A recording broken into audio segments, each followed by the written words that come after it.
Hey, welcome back. Nerding Out on the Creek. Slight little bonus edition this week. Shooting to get like 1 or 2 a week in context of the open.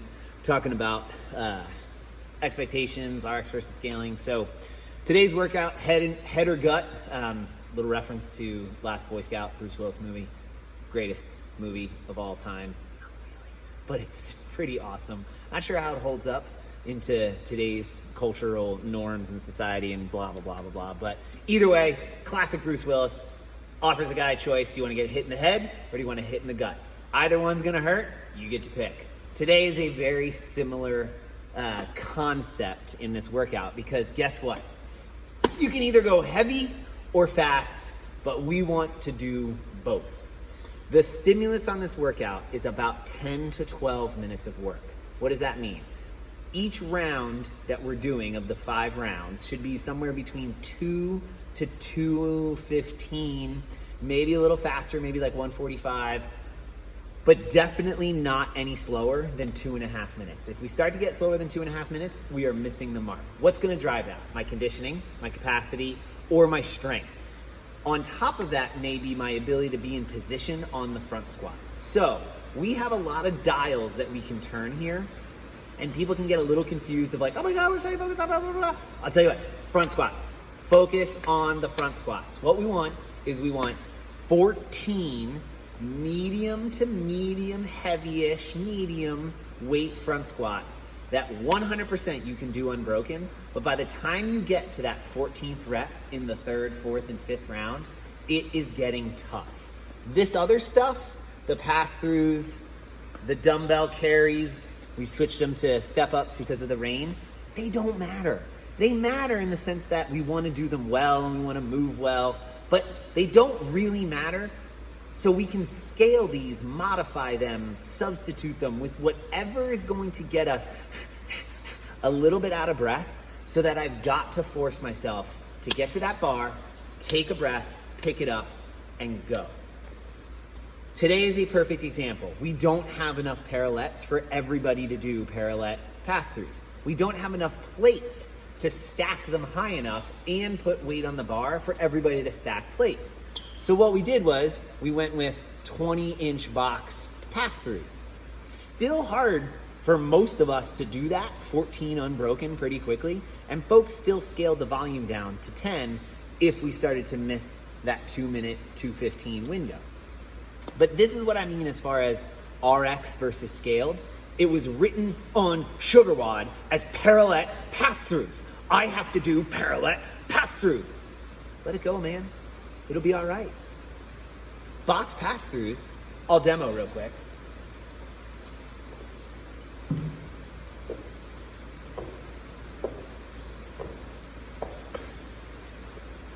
If I'm doing those well, I did 3, maybe 2, I don't know. My heart rate's already going up. I'm already a little bit out of breath here because I'm holding that midline nice and tight. Same thing with the dumbbell carry. We want it in that front rack position, 1 dumbbell at a time, to kind of fatigue this front rack, but more importantly, to stay there, I've got to stay nice and tall. Okay, so it's pouring down rain outside. We're not going outside.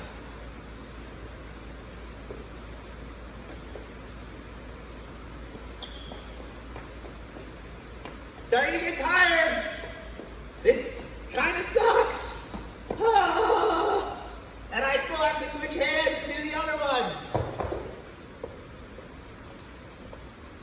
Pretty sure the scale hits the mark because I'm out of breath and I'm fatiguing my midline, my abdominal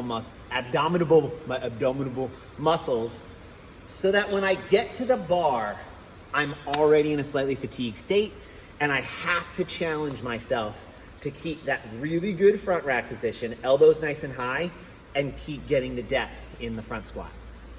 Everything drives us to the meat of that sandwich, to the heart of the stimulus, which is medium to heavy front squats done in a medium volume amount. So 70 front squats when it's all said and done.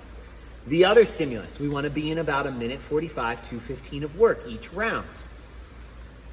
There's really no other, that's it. So when you break it down, like it's not that complicated.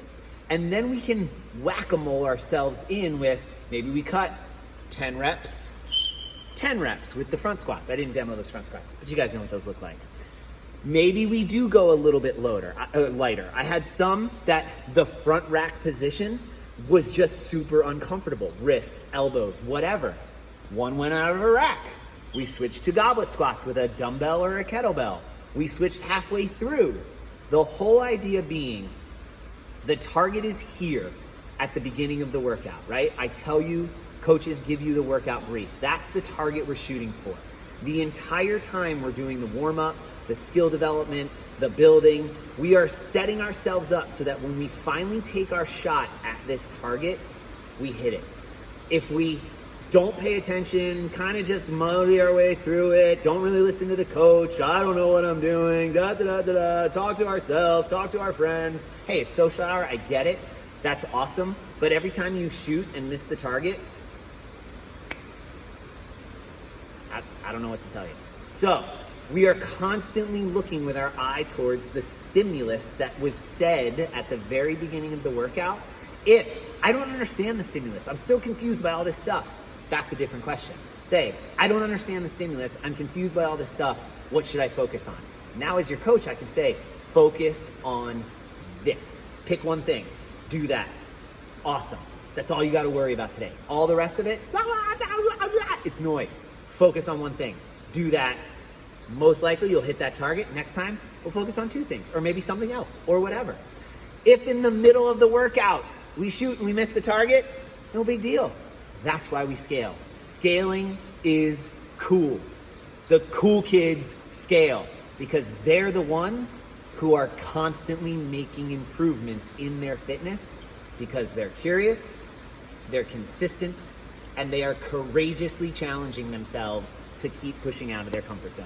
There you go, a little nerding out on the creek, continuing this RX and scale conversation because April, RX Challenge Month, it's coming. Can't wait to see what week 3 of the Open is. See you on the creek.